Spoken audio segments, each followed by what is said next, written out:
Salut à tous les amis, salut à tous ceux qui verront la vidéo.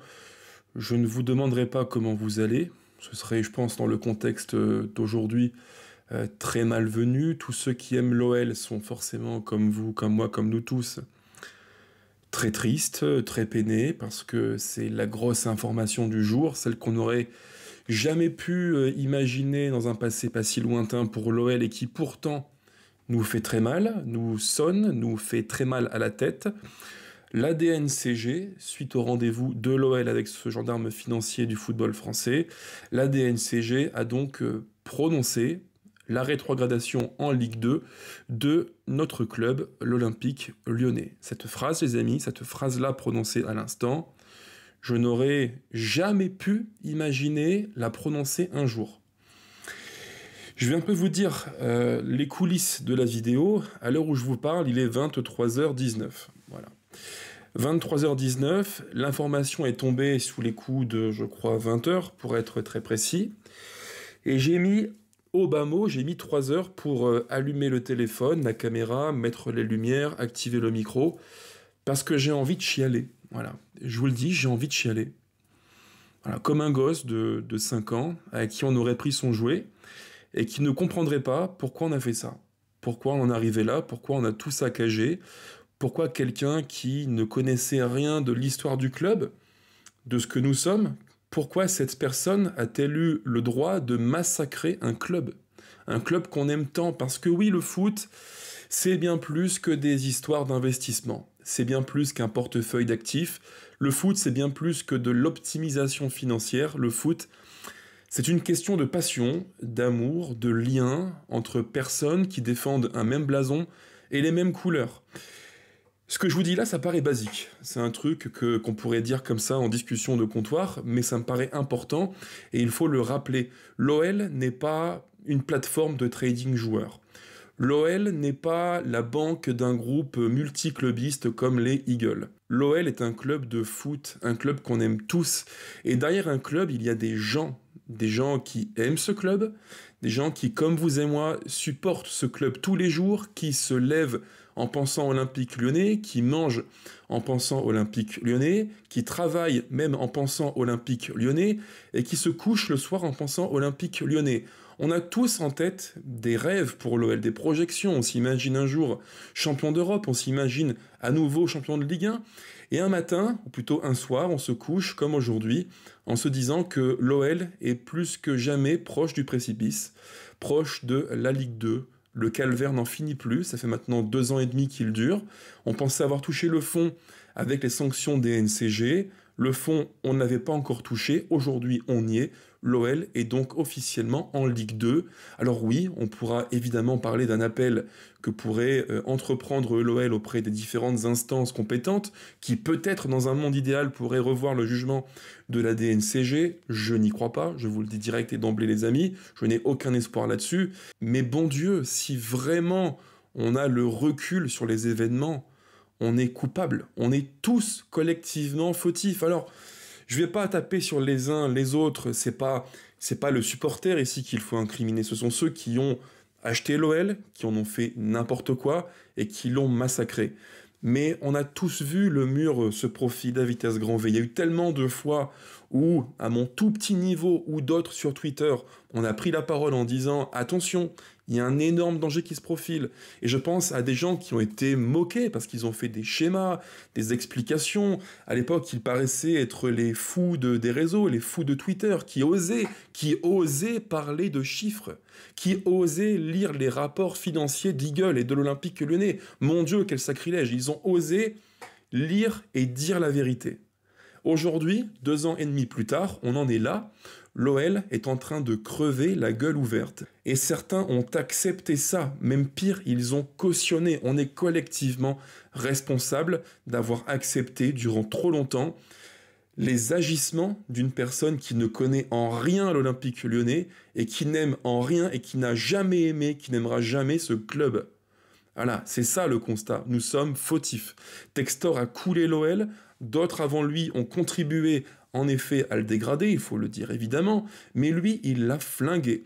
Il a flingué tout un patrimoine qu'on avait entre les mains, qui était presque à l'échelle européenne une exception que quasiment tout le monde nous enviait, avec un stade construit en grande partie en fonds propres, avec une zone d'activité, OL Valley, que beaucoup ont critiqué, mais quand on prend le temps de lire les chiffres, ce que ne voulait pas John Textor, ce que ne voulaient pas voir ceux qui étaient de base les textoristes, quand on lit les chiffres, quand on ouvre les documents d'Eagle Football Group, quand on lit les rapports financiers et les bilans comptables de l'OL, qu'est-ce que l'on voit? Tout ce projet a été liquidé, massacré sur l'autel d'un projet multiclubiste complètement zinzin qui ne mène à rien, si quelque part qui mène l'OL dans le précipice, dans un merdier sans nom qui au final aura notre peau de supporter. Ça c'est le constat de 2 ans et demi de calvaire sous John Textor. En 2 ans et demi, il aura tout liquidé, tout massacré. OL Reign, OL féminin, la LDLC Arena, l'académie qui, on peut le dire, tient à rien, à quelques bonnes âmes volontaires qui font à peu près tenir un bateau qui tangue de plus en plus, à tous ces gens qui aiment encore le club. Mais ça tient à quoi au final? Il a tout liquidé. Il a vendu des actifs qui auraient dû faire passer un cap à l'OL. Tous ces actifs qu'on avait entre les mains et qui, depuis 10 ans, ont été pensés dans un projet global que certains pourront critiquer, bien sûr qu'ils pourront le faire.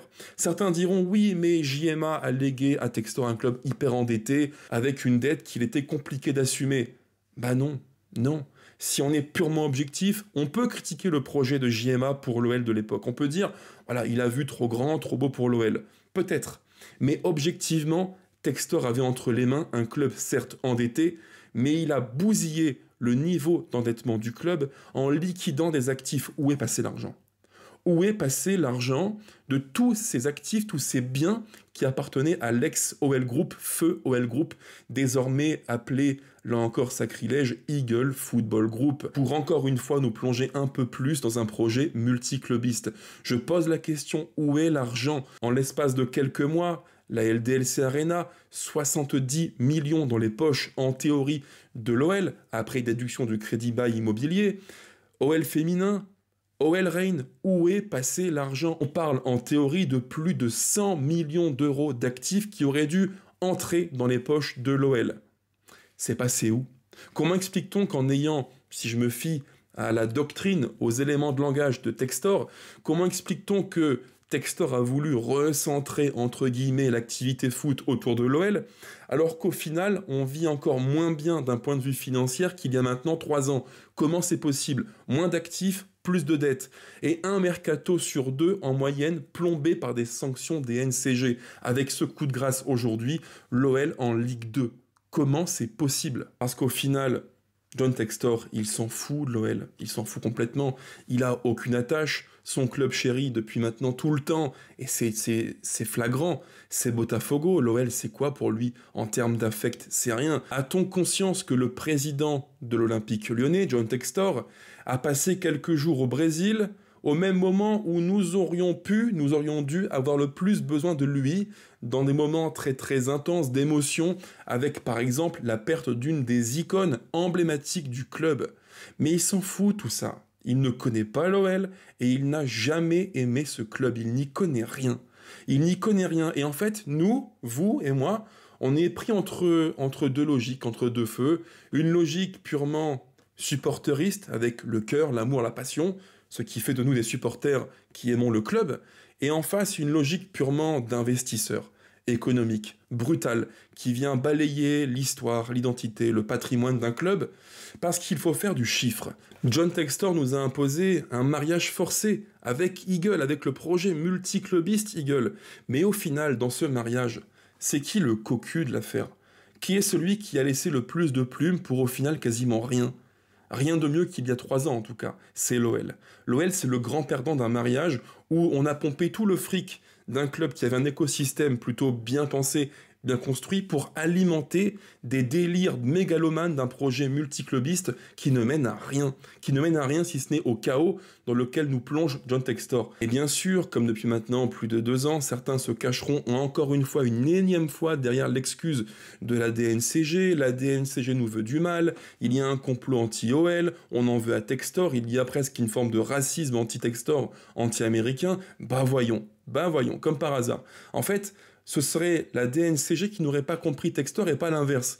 Mais non, il n'y a pas de complot anti-Textor, il y a juste quelqu'un qui ne veut pas comprendre les règles du jeu, quelqu'un qui, là encore, je vous fais écho à ses propos en sortie de DNCG. John Textor a littéralement dit, j'espère, je le cite, j'espère que la DNCG nous comprendra et qu'elle sera responsable. J'espère que la DNCG sera responsable. À partir du moment, les amis, où il a dit ça, j'avais tout compris. Je vous jure les gones, j'ai écrit à des potes en privé, je leur ai dit les gars, on va se prendre la même sauce qu'il y a quelques mois. Textor commence déjà à trouver des excuses et sort le parapluie pour esquiver ses responsabilités. Pas manqué, on se prend la plus grande sanction possible. Parce qu'en fait, si on lit le communiqué de l'OL, là encore il est limpide et très clair, qu'est-ce qu'on nous dit? On a fait les efforts, on a apporté à la DNCG des éléments tangibles qui prouvent qu'on a voulu faire un pas dans leur sens, on a vendu des joueurs, on a fait des efforts de baisse de masse salariale, et on a vendu Crystal Palace. Mais il n'a rien compris. John Textor n'a rien compris. Il n'a rien compris. Encore une fois, il met en avant une potentielle rentrée d'argent de cash dans Eagle. La DNCG demande des provisions. Pas des prévisions, des provisions. Elle veut de l'argent bloqué sur les comptes et pas des promesses de vente. La vente de Palace, elle est sûrement bien engagée, même plus que jamais, mais elle n'est pas encore effective. Comment tu peux te pointer à un rendez-vous des NCG qui est pour la vie de l'OL, pour la survie du club, juste primordial, en ayant comme argument quasiment central soyez tranquille, on va amener des fonds liés à la vente de Crystal Palace. C'est pas possible, c'est du foutage de gueule. Soit il est stupide, mais c'est pas le cas, soit il n'a pas compris, ou il ne veut pas comprendre ce qu'on lui demande. À partir de là, les amis, le constat il est simple. Si Textor refuse de comprendre ce que la DNCG lui demande, il n'y a pas 10 000 solutions. C'est où il se plie à ce qu'elle demande, ou il se casse. Et vous voyez maintenant où je veux en venir. Stop, ça suffit. Ça suffit, la comédie a assez duré. Et quand je parle de comédie, c'est même pas le bon terme. C'est pas une comédie en fait, c'est une tragédie. Une foutue tragédie dans laquelle on est plongé. Et quand je dis tragédie, il faut aller au bout du cheminement, les amis. C'est quoi la suite logique? Certains diront, oui, si Ligue 2 il y a, tant pis, on ira, au moins on vivra une bonne purge avec tous ces sbires, tous ces clowns, tous ces incompétents qui mènent le club à sa perte partiront. Textor cédera le club à Arès, qui fera une épuration des comptes. Très bien, c'est ce que certains imaginent pour l'OL. Mais ça, les amis, c'est pas la réalité. C'est pas ce qui va se passer. Parce que la réalité, moi je vous le dis, c'est tout autre chose. Si l'OL finit en Ligue 2, l'OL est mort. L'OL est mort. Projection rapide, les amis. Actuellement, l'OL, son chiffre d'affaires hors trading joueurs, donc hors vente des joueurs, c'est à peu près, au bas mot, à la louche, 200 millions d'euros. Donc si on met de côté les ventes d'actifs joueurs, chaque année, l'OL génère environ 200 millions d'euros de chiffre d'affaires. Les revenus billetterie, c'est environ une trentaine de millions d'euros. Et si on vient y greffer les revenus billetterie de la Ligue Europa, on est environ à 45-50 millions.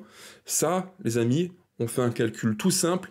Ce chiffre-là, la billetterie Ligue 1, Ligue Europa, vous le prenez, vous le divisez par 3. Par 2, par 3, à peu de choses près. Parce que oui, en Ligue 1, pour un match comme, allez, disons, OL Toulouse, OL Lens, le ticket moyen, le ticket d'entrée d'un supporter de l'OL, c'est peut-être 30 euros, 40 euros. Mais en Ligue 2, quand tu vas recevoir Amiens, OL Amiens par exemple, déjà l'affluence, elle va être catastrophique. Mais en plus, le ticket moyen, il sera pas à 40 euros, il sera peut-être à 10 euros, 15 euros. Donc, les revenus de l'OL à l'instant T, vous les prenez, et en Ligue 2, vous les divisez par 2, par 3. C'est ça la réalité de l'OL de l'an prochain, si vraiment on finit en Ligue 2. C'est ce sur quoi je veux tous, les gones, vous alerter. Il n'y aura pas de projet OL Ligue 2 où on repart de zéro à la belle histoire, on remonte une équipe avec des gens compétents qui aiment le club et on finit en Ligue 1. Oubliez, c'est du fantasme. Oubliez ça, les gones. Ça n'existe pas. Il n'y aura pas de case Ligue 2. Il y aura une case peut-être N3, N2, mais il n'y aura pas de case Ligue 2. Et encore, quand je dis projet N3, N2, je reste peut-être même gentil. Parce que l'OL vit sur un modèle qui est déraisonnable, avec des dettes contre un joueur qui sont exorbitantes, une masse salariale qui est folle, et des charges liées au fonctionnement qui sont elles-mêmes extrêmement importantes. Un stade qui est grand comme le Parc OL, ça coûte de l'argent, il faut l'entretenir. Et si tu divises par 2, par 3 tes recettes liées au stade, qu'est-ce que tu fais en fait? Bah c'est simple, tu ne vis plus. Tu ne vis plus et tu creuses mécaniquement ta dette. L'OL ne pourra pas être en Ligue 2, c'est impossible. Il n'y a pas 10 000 solutions en fait. Dans un monde idéal, qu'est-ce qu'il ferait Textor s'il avait encore un semblant de dignité et de fierté? Il partirait. Mais ça les amis, c'est le monde idéal, le monde des belles idées et de la bonne pensée. C'est pas le foot. Dans le monde des investisseurs qui sont là pour avant tout, non pas le foot, mais pour générer du cash, pour générer des recettes, pour générer des retours sur investissement. Le mode de pensée n'est pas le nôtre, n'est pas le vôtre, les gones. C'est pas la belle pensée du supporter qui va aimer un club, c'est pas ça. Lui, ce qu'il veut, c'est pas la morale. Dans le monde du foot de Textor, la morale c'est bien, mais le business c'est mieux. Et c'est ça qui me fait le plus peur. Je me dis, jusqu'à où, jusqu'à quand il va s'accrocher? Est-ce que le fonds d'investissement Ares va enfin sonner la fin de la récréation? Je ne sais pas, j'en sais rien en fait. Et on est là tous à attendre une issue positive, qui peut-être ne se produira pas. C'est en ça que c'est terrible. Vous voyez les gones, on est entre deux feux, nous les supporters qui aimons le club, et en face de nous des gens qui sont là par intérêt capitalistique, financier, et qui eux pensent avant tout modèle business, business plan, et pas amour du maillot. Parce qu'en fait, si on y réfléchit bien, il n'y a que 2 solutions. Number one, l'OL reste en Ligue 1, par un miracle que je n'arrive même pas à imaginer, pour être franc avec vous les amis. Je n'arrive même pas à l'imaginer. Ça voudrait dire que Textor parte très vite du club, ou alors qu'il parvienne par un miracle, encore une fois absolu, à apporter des fonds qu'il n'a pas su trouver jusqu'à maintenant. Donc comment ferait-il pour les trouver aujourd'hui? Dans un timing extrêmement réduit, ça paraît difficile. Ou alors Ares prend la main, liquide le plus possible pour satisfaire la DNCG, voilà, et l'OL serait donc maintenu en Ligue 1. Je n'y crois pas trop non plus, parce que objectivement, du point de vue d'Ares Management, c'est quoi l'intérêt? On sait que pour Ares Management, l'OL c'est une broutille. Dans le portefeuille total de tous les actifs d'Ares Management, l'OL c'est un ballot de paille. Il faut le dire, il faut être aussi pragmatique. Ares c'est plusieurs milliards d'euros de portefeuille d'actifs. L'OL, c'est au bas mot quelques dizaines, actuellement, si on prend la valorisation de l'OL, quelques dizaines ou quelques petites centaines de millions d'euros. C'est pas grand-chose. Est-ce que Ares a vraiment intérêt à reprendre le club, à faire les œuvres assez ingrates, liquider, vendre, mettre un peu de cash sur la table pour assurer un maintien en Ligue 1? Je ne pense pas. Honnêtement, je pense pas, les gones. Moi, plus le temps passe et plus j'ai un gros doute. L'option 2, c'est quoi? C'est la Ligue 2. Et comme je vous l'ai dit, je n'y crois pas, il n'y aura pas d'OL en Ligue 2. Ce serait une folie. Un club qui a des dépenses de plusieurs dizaines de millions d'euros chaque année, qui accuse des pertes structurelles de plusieurs dizaines de millions d'euros, qu'est-ce qu'il foutrait en Ligue 2? C'est la mort assurée. C'est impossible. C'est intenable. Donc, si vraiment on va au bout du cheminement, de la logique que j'expose là maintenant avec mes mots un petit peu bruts et remplis d'émotions, qu'est-ce qu'il nous reste à espérer? Un miracle. Voilà. On est condamné à espérer un miracle. On est passé d'un club qui était plutôt structuré, avec des actifs, avec une dette, certes, il faut le dire, c'est vrai, mais des actifs, un patrimoine. On passe de ça à un club qui met son avenir entre les mains d'instances qui vont juger, après une deuxième lecture du dossier, si oui ou non l'OL peut rester en Ligue 1. C'est donc ça l'OL, un club qui était auparavant un colosse et qui maintenant est un colosse aux pieds d'argile. C'est dramatique, c'est dramatique. Un club qui a été victorieux, glorieux, qui a dominé en France, qui a pesé en Europe, est en train de sombrer dans les oubliettes de l'histoire du foot. Parce que quelqu'un aura pris ce club et en aura fait en tout point n'importe quoi, l'aura massacré, l'aura martyrisé, l'aura brisé pour assouvir un délire mégalomane multiclubiste. Bravo John Textor, merci pour rien. Je sais que pour vous, monsieur Textor, l'OL c'est pas grand chose, mais pour nous, c'est un immense morceau de nos vies. Et ça, cher John Textor, il n'y a que les supporters, ceux qui aiment le club, qui peuvent le comprendre.